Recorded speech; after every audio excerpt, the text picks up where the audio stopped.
Ouça agora, Dia a Dia com Deus.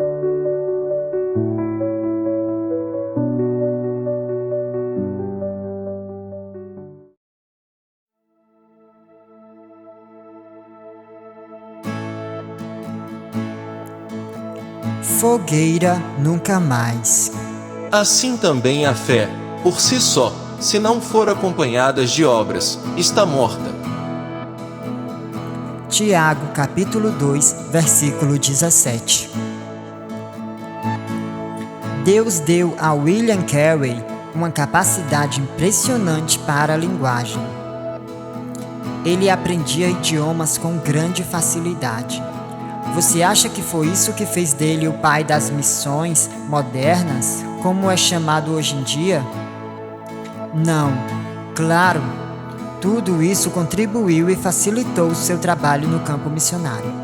Mas o que tornou uma figura importante na história do cristianismo foi o seu esforço para transformar uma sociedade por meio de valores retirados da palavra de Deus.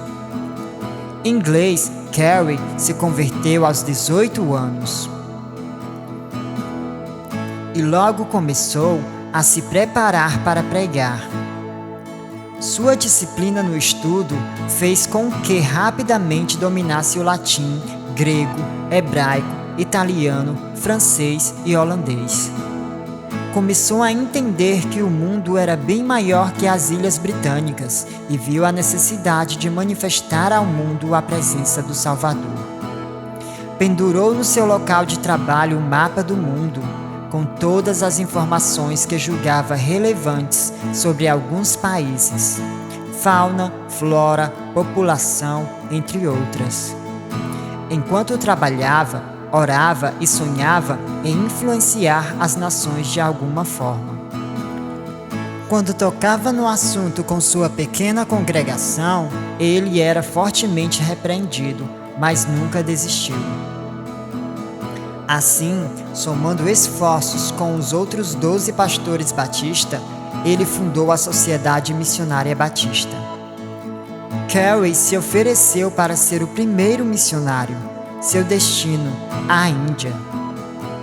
Em junho de 1793, William Carey deixou a Inglaterra com a esposa e 5 filhos, para nunca mais voltar. O comandante do navio, comovido, permitiu a toda a família que viajasse sem pagar. Durante a viagem, Carey aprendeu Bengali e, quando desembarcou, já conseguiu se comunicar com o povo. Na Índia, suas conquistas se tornaram notórias. Ele batizou o primeiro convertido em 1800. Mas não foram somente as conquistas espirituais que marcaram a trajetória de Carey. Com a ajuda de 2 missionários, eles fundaram 26 igrejas, 126 escolas com 10.000 alunos, criaram a Sociedade da Agricultura e Horticultura. Organizaram a primeira missão médica, o primeiro jornal do idioma bengali, além de traduzir as escrituras para 44 línguas locais. Carey chegou a ser um dos maiores eruditos do mundo nas línguas orientais. Suas gramáticas e dicionários são usados até hoje. Uma das maiores lutas foi pela vida das viúvas indianas. Ele foi um dos responsáveis por tornar ilegal o costume do sati, a morte da viúva numa fogueira, queimada com o corpo do marido.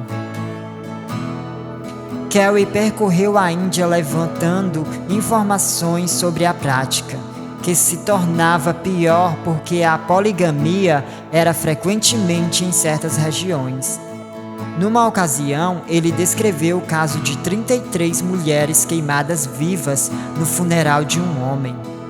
Escreveu artigos e livros que suscitaram forte pressão contra as autoridades locais. Quando morreu, em 9 de junho de 1834, as bandeiras foram hasteadas a meio pau.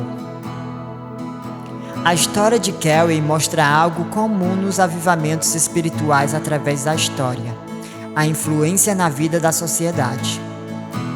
Como um todo, Tiago 2,17 diz: Assim também a fé por si só, se não for acompanhada de obras, está morta.